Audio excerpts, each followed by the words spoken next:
Hey everybody, welcome to Tuesday. And yes, I'm talking about video games today. Actually talking about video games, not like community stuff surrounding video games. Specifically, the credible information from credible sources that we're not going to see another Grand Theft Auto game, well, at least not Grand Theft Auto 6, until 2024, 2025, and why I think that's a good thing.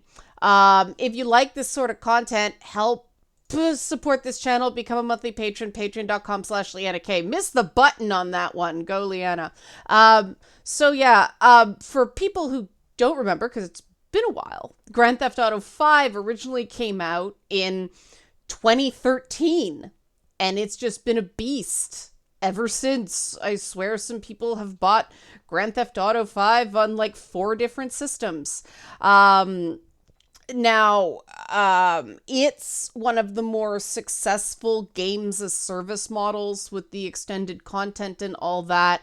I think they've done a very good job with those elements. I say this all the time, I'm not a big Grand Theft Auto fan. You guys may notice it's not because of, the general content of the games. It's just, I just discovered my shirt is crooked and that's bothering me. Excuse me. It's not, I made it worse. There. It's not the general content of the games as I adjust myself. It's how it's executed. Whenever a Grand Theft Auto game, okay, not the first few were like innovations because of all those crazy, car physics and all that stuff. But once it became a phenomenon, I felt like they played it safe in terms of gameplay stuff and just created this giant world with a ton of shit to do. And some people love that. It's like their chill activity, right? They'll just sit there and play golf in Grand Theft Auto. And that's cool. I would just like to see them take some innovation risks. And I don't expect too much because the game is a massive cash cow. Better to be tried and true and big than innovative. If you want to sell, tens of millions of copies, whatever it's up to now. Apparently there were patents filed by Rockstar Games that were improvements to how NPCs navigate open world games. Now, I'm sure other open world companies, Ubisoft, are working on similar things. So that may not be that new by 2024, 2025. But if Rockstar Games doesn't need to put out a game before then, they don't need to. Built up anticipation is good for a title. People are getting their money's worth out of Grand Theft Auto 5. Apparently, one of the reasons that it's taking longer is because they're cutting down on crunch, which, yay. Another reason I've never been so big at Rockstar. It's not just media reports for me. I've heard firsthand from some people who worked at Rockstar Games, and they said they would never ever go back. The working conditions were so terrible a few years back. So it's really good that that's cleaned up. But I do tend to be more on the side of I would prefer a really great experience. Okay, 10 years between games is a lot, but again, they can get away with it. But even a great experience every 5 years instead of more of the same annually. I mean, annual games, very few places do it anymore. Even Assassin's Creed doesn't do annual games anymore. And I think that's good. I think that annual games were part of what led to open world fatigue and a lack of innovation. But also, I do like when, oh my God, there's a new Metroid game. Everybody got really excited. It'll be the same when Grand Theft Auto 6 comes out. There's a new Grand Theft Auto. This is a momentous occasion because it only happens once every 10 years, right? The thing about Grand Theft Auto specifically is that it gobbles up all the oxygen whenever it comes out. Everything else tends to get wiped out because almost everyone wants to play Grand Theft Auto. And so it taking its time between releases is good for other IPs, especially new IPs. It's a rare game like Ghost of Tsushima that survives, a gigantic launch like The Last of Us 2 only a month before Tsushima came out. Now, I think part of that was The Last of Us 2 shit the bed and the sales. There's a reason we don't have updated sales figures officially from The Last of Us 2. After that gargantuan weekend launch or like 1 week launch or 3 week launch, just best anyone can tell. But, I would prefer studios have multiple IPs that they release a new game every 5 to 10 years so people can miss it and be happy when it's back, but also it gives developers time to craft a really good story in a way that is harder to do when you're on this churn of, an expectation 3 years out, you get a new game.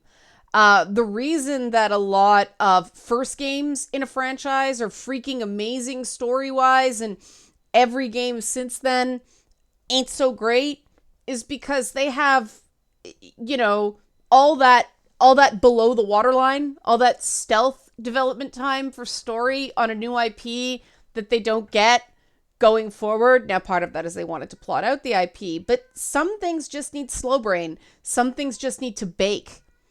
And I mean, look at how derailed BioWare got with Anthem, right?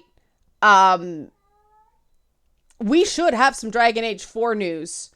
I think everybody is just take your time, BioWare, take your time. Put out Mass Effect Legendary Edition to get some cash coming in while you make sure Dragon Age 4 doesn't suck. I think there's another example of we would rather a game developed slower that was more like Origins with better graphics than Inquisition, which was 40% just bald Skyrim ripoff, right? With, oh, look, another dragon.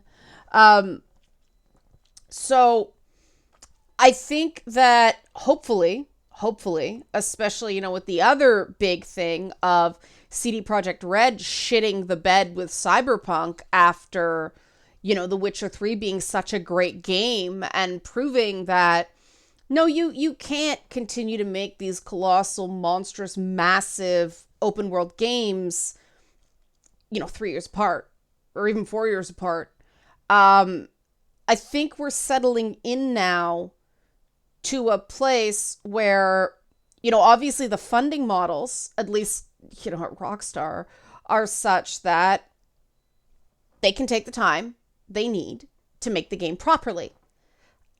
Maybe not so much at other companies that, any EA company is going to be squeezed because it's like, we need that hit on the balance sheet. We don't care. We could be selling Bleacher cars, cha-ching.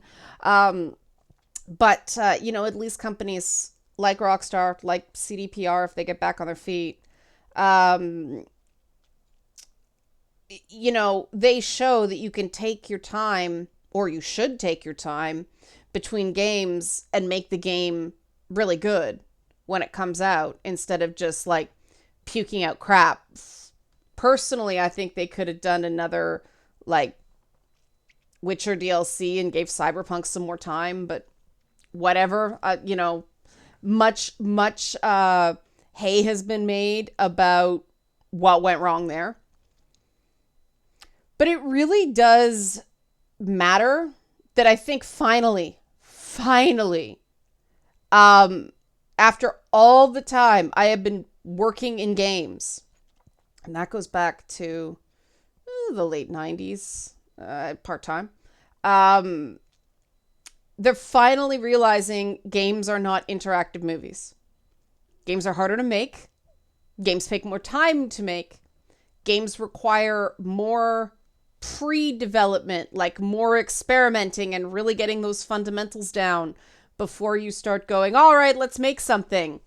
Than movies do. You can do rewrites while a movie's being made at your own peril, but you can do it. From experience, starting to rewrite a game while you are already in development, sometimes it has to happen, but a lot breaks along the way the story and the gameplay mechanics, mash up, doesn't work as well unless you're rewriting the game to make it make more sense with the mechanics. At some point, you got to lock it in. And at some point, it's like, this is the game we're making. Let's finish it. But for something like Grand Theft Auto, especially the Grand Theft Auto franchise, that I have felt, like I said, has felt dated when it comes out, it's like a game that could have come out a year or two before, only it's really, really big. I would like to see them seem more current when they come out. And I get that in the past it was partially a space thing. You can't have super realistic graphics and that much content. I understand, but it would just be nice to see something new and less of this miserable, affluent dude story. Something new. Now, we probably won't be getting the same type of Grand Theft Auto story because, a lot of, I don't know if any of the co-founders are left at Rockstar. Two of them went, the president of Rockstar North, and then Dan Houser, Dan Houser was a co-founder of Rockstar, left, are gone. So it sort of, is this going to be, one of those franchises where a new team, like, the Dad of War team breathed totally fresh life into the series because they had fresh eyes on it? Or is it going to lose something like BioWare did? Is this going to be a Dad of War, or is this going to be Andromeda? I won't even put Mass Effect on Andromeda because what the fuck was that? It's a dicey time when founders leave studios. The corporate culture changes, sometimes for the better. Sometimes it becomes too regimented, it becomes too corporate. And that's another thing that I hope Rockstar Games manages to meet in the middle, still manage to have an edge and just treat their employees better. It is possible to not make people miserable and still take risks. The two things. In fact, your employees are more likely to take smart risks if you're not burning them out. People won't be in a defensive crouch because they're exhausted. But I think all of this is good. And for people who are like, oh, but we want another Grand Theft Auto game. There is so much to play in games right now. I don't care what anybody says. Go on the store of your choice. Find a $5 game from 3 years ago or something and give it a try. There is no way anybody can be running out of stuff to play right now, especially in the open world genre. I mean, shit, I haven't even started Valhalla, and I'm a huge Assassin's Creed fan. I was just so burnt after. See, I did it wrong. I did Odyssey and then Origins, and it just, you gotta go the other way. Like, Odyssey just plays so much better. But I was so like, yeah, it's okay. I will probably end up playing Far Cry 6 before I play Valhalla, just because I'm stoked for Far Cry 6. But there's plenty to play, right? Like, I've recently discovered the Yakuza series. It's great. There's enough to play that we can wait. And I hope that, and it's very hard to duplicate Rockstar's model because nobody sells copies of games the way Grand Theft Auto does, right? I mean, it's so in a league of its own. So yes, you can't go 11 years between games or 12 years between games if you're not Rockstar. Unless you're a company that has multiple IPs being developed at any given time, but you're still paying staff. Although Rockstar has a really large staff too. But still, okay, Rockstar takes 11 years to make a game. Maybe some of these other studios will be a 4 to 5 year cycle instead of a 3 to 4 year cycle. Then there's the other thing that maybe it'll encourage studios like Naughty Dog to not lie about when their game's going to be finished. What? Yes. Every game they have made since... Was Uncharted 2 delayed? I'm not sure, but if that one wasn't delayed, that was like the last Naughty Dog game that has not been delayed. Every single one of their games is late by like a lot. Like not a couple weeks, like 6 months. At this point, Naughty Dog, you just need more time. Stop kidding yourselves. It messes up everybody's release schedule when flagship titles like that are late. So, hopefully Sony's looking at what Grand Theft Auto is doing and say, nope, we're gonna lock this in for you. Like, we expect this game early because you're always late, but give them more time, right? Like, okay, you're always 6 months late. Take another 6 months, but you better be on time, and expect them not to be. That's a long time producer trick, by the way. Give false deadlines, because no matter what you do, people are always late, and it's better for someone to surprise you and have the stuff done on time, and yay, the rest of the team gets it early, but they don't have to start it right away, than to have people waiting, because then you lose your momentum, right? But yeah, I think this is good precisely because Grand Theft Auto is such a juggernaut. And when other companies see Rockstar not only giving a shit about crunch, but also taking their time to make the game properly and not rushing it out and then delaying it or shipping it broken, fingers crossed, those do set industry trends. They do. It's those things matter. And so I admit them treating their staff better, them seeming to be more interested in actual innovation instead of just a lot of stuff to do in a game with emo dude gameplay. I am more interested in an upcoming Grand Theft Auto title now. Also, the side benefit is that giving the game a bit more time to cook means we will be out of this insane culture war shit more by the time it comes out. Because this culture war shit cannot last. It can't. I'm watching it decay, and people don't believe me, but it's like, no, I lived through the 90s. I saw, we got the 3 to 4 years of absolutely stupid, and then, with political correctness, and then we got the man show with like juggy girls on trampolines, right? And I hope that backlash doesn't happen this time, because for obvious reasons. But when things get as nuts as they've been, it cannot last. People are going to want to get back to their lives, and eventually these people who are angry about everything either burn out or recognize, I have to move on with my life. Yeah. So I don't think injecting a Grand Theft Auto game into the current culture war would be good for anyone.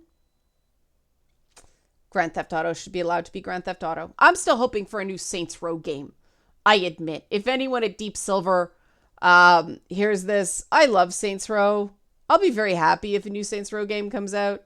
But anyway, this is about Grand Theft Auto. What do you guys think? What do you guys think about all these industry trends? Would you prefer smaller games more frequently, which I would also be cool with? One of the rumors about Grand Theft Auto is they're going to release a moderately sized game at launch and then build onto it. which I think is a really cool idea.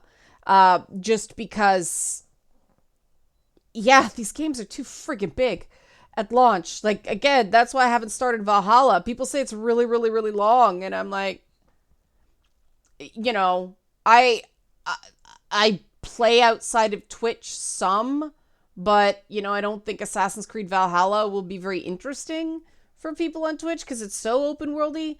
Um, and so I don't play it.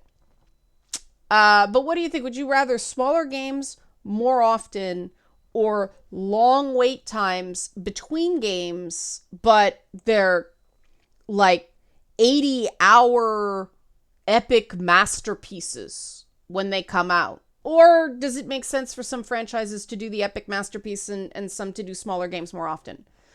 Let me know. Help support this channel. Become a monthly patron, patreon.com/LeannaK. Thanks for watching.